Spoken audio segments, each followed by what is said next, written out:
আসসালামু আলাইকুম। Battles of লাইফের পক্ষ থেকে সবাইকে স্বাগত। আশা করি তোমরা সকলেই ভালো আছো।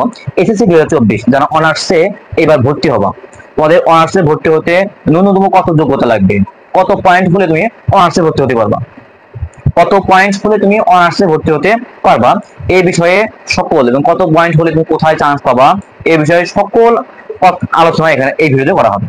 দেখো, তোমরা এই অনার্সে ভর্তি হওয়ার জন্য তোমাদের আমাদের লাগবে দুটো পয়েন্ট থেকে আসবে, সেটা হচ্ছে এসএসসি থেকে নেওয়া হবে এবং এইচএসসি থেকে জিপিএ নেওয়া হবে। এসএসসি থেকে কিছু জিপিএ নেওয়া হবে এবং এইচএসসি থেকে কিছু জিপিএ নেওয়া হবে।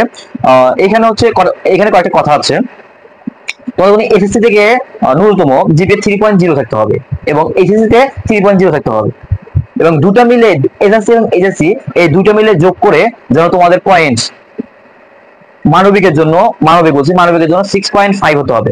মানে এসএসসি তে সর্বনিম্ন 3 পয়েন্ট থাকতে হবে এবং এইচএসসি তে সর্বনিম্ন 3 পয়েন্ট থাকতে হবে। তো দুটো মিলে যোগ করে যেন 6.50 হয়, এটা মানবিকের জন্য। এবং বিজ্ঞান শাখার জন্য হচ্ছে এসএসসি তে 3 পয়েন্ট এবং এইচএসসি তে সর্বনিম্ন 3 পয়েন্ট, দুটো মিলে যেন 7.50 হয়, সরি 7.0 হয় যেন, 7.0 হয় যেন। এটা তোমাদের বিজ্ঞানের জন্য।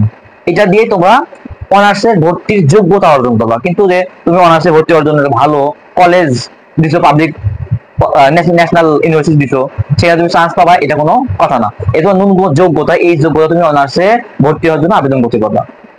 এটা তোমার সাবজেক্টের উপর নির্ভর করবে, তোমাকে ওখানে চান্স পাওয়ার জন্য সাবজেক্টের উপর নির্ভর করবে, আবার কলেজের উপর নির্ভর করবে। তুমি এখন নামি দামি কলেজে ভর্তি হতে চাইলে তোমার 7.0 দিয়ে তো ভর্তি হতে পারবে না। অথবা তুমি চয়েস দিতে পারবা কিন্তু ভর্তি হতে পারবা না। কেন? তোমার কলেজে অনেক আছে। দেখো, আমি রংপুর বিভাগে থাকি, কারমাইকেল কলেজ সবচেয়ে ভালো, রংপুর গভর্নমেন্ট কলেজ। এখানে প্লাস দিয়েও অনার্সে চান্স পাওয়া যায় না, অনার্সে ভর্তি হওয়া যায় না। প্লাস দিয়েও ভালো সাবজেক্ট নিয়ে অনার্সে ভর্তি হওয়া যায় বিজ্ঞান শাখায়, মানবিকে হয়। তেমনি তোমাদের যে জিপিএটা আছে, এই জিপিএটা একটু আমার চ্যানেলে দেওয়া আছে। অনেক ন্যাশনাল ইউনিভার্সিটির কত জিপিএ, কত রিকোয়ারমেন্ট, সবগুলো আমার চ্যানেলে দেওয়া আছে। অবশ্যই চ্যানেলের ভিডিওগুলো একটু দেখে নিবা, যে কোন কলেজে অনার্সে ভর্তি হতে কত পয়েন্ট লাগবে, সবগুলোই দেখে নিবা। আশা করি আমার কথা বুঝতে পারছো। এবং ন্যাশনালে ভর্তি হওয়ার জন্য তো ন্যূনতম যোগ্যতা মানবিকের জন্য লাগবে হচ্ছে 6.50, মানে দুটো মিলে এসএসসি এবং এইচএসসি মিলে, এবং বিজ্ঞান শাখার জন্য এসএসসি এবং এইচএসসি মিলে লাগবে 7.0। এছাড়াও আছে বিভিন্ন ভোকেশনাল এবং কারিগরি শিক্ষাও, সেখানেও 7.0 থাকতে হবে, তবে সেখানে অনার্সের জন্য ভর্তি হওয়ার জন্য আবেদন করতে পারবে। আশা করি আমার কথা বুঝতে পারছো।